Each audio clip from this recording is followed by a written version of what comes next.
ang laban ng lahi. Yan si Mario Morales. Kanina si Senyor Ruben Gomez. Hinihingi kay Brian. Brian, give me that left, that right jab.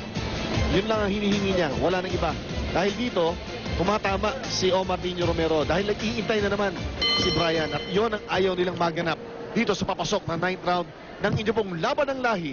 Brian Viloria defending his WBO flyweight crown kontra sa kanyang eternal nemesis na si Omar Nino Romero.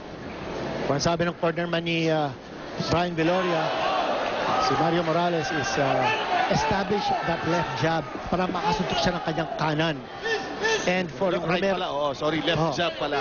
At Chino, nakita natin, no, si Romero, dati combination sa ginagawa niya, no, ang binibitawan niya, combination. Pero ngayon, paisa-isa na lang because he needs to keep a safe distance away. Pagpasok niya with one shot, lalabas ka agad kasi alam niya, tatamaan siya ng counter ni Brian.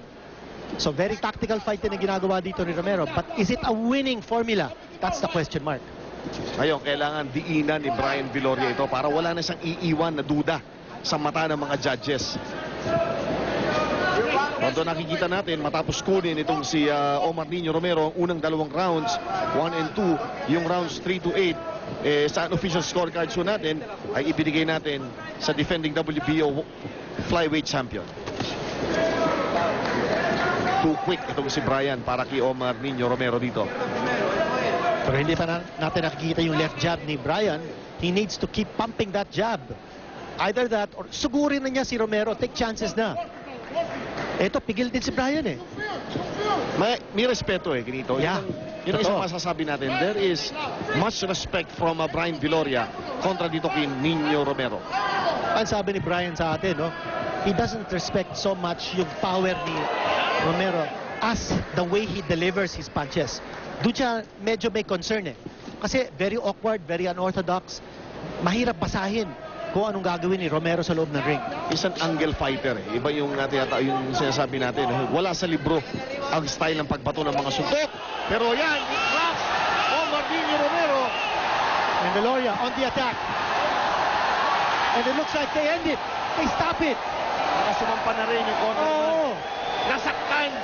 And all of a sudden, Brian Viloria delivering what could be the shot of an assassin dito sa round number 9. Brian Viloria demolishing itong si Omar Nino Romero. Alam mo, nakakagulat yun, Although si Omar Nino Romero was rocked along the ropes, I thought he wasn't on the verge of collapse. Not yet, at least, not yet at that point. Pero medyo nakita yata ng kanyang cornerman na medyo gumewang na Saka nasaktan. Nasaktan na Ayaw na nilang diinan pa. Ayan, yes. Naghihinayang si Omar Nino Romero because feeling niya, kaya pa niya. That's the way fighters are. That's the way they are trained. Pinanganak sila para maging matapang. But the corner and the referee knew only too well that we have to protect Omar Nino Romero if he still wants to fight after this one. Chino, meron nakita yung cornerman. Nakita niya na medyo gumewang na si Omar Nino Romero. I think his eyes were very glassy. Kanya sabi nila, what for? Why risk permanent injury on Omar Nino Romero? And prudence, better part of valor. Tinito nung tama na yun. Oo.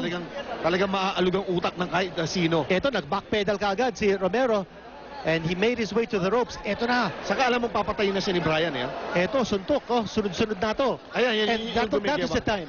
At saka yung referee nauna na Nakita na nung referee. Pinagmamasda mo igi. You watch it right nakita niya here. yung tuhod. Wala na. Those legs gave way. You watch it right here. At yan ang pagtatapos ni Brian Viloria sa kanya pong matagal ng karibal na si Omar Nino Romero. We'll take a break. Babalikan po natin ang napakagandang papakita ni Brian the Hawaiian Punch Viloria kontra kay Omar Nino Romero sa laban ng lahi.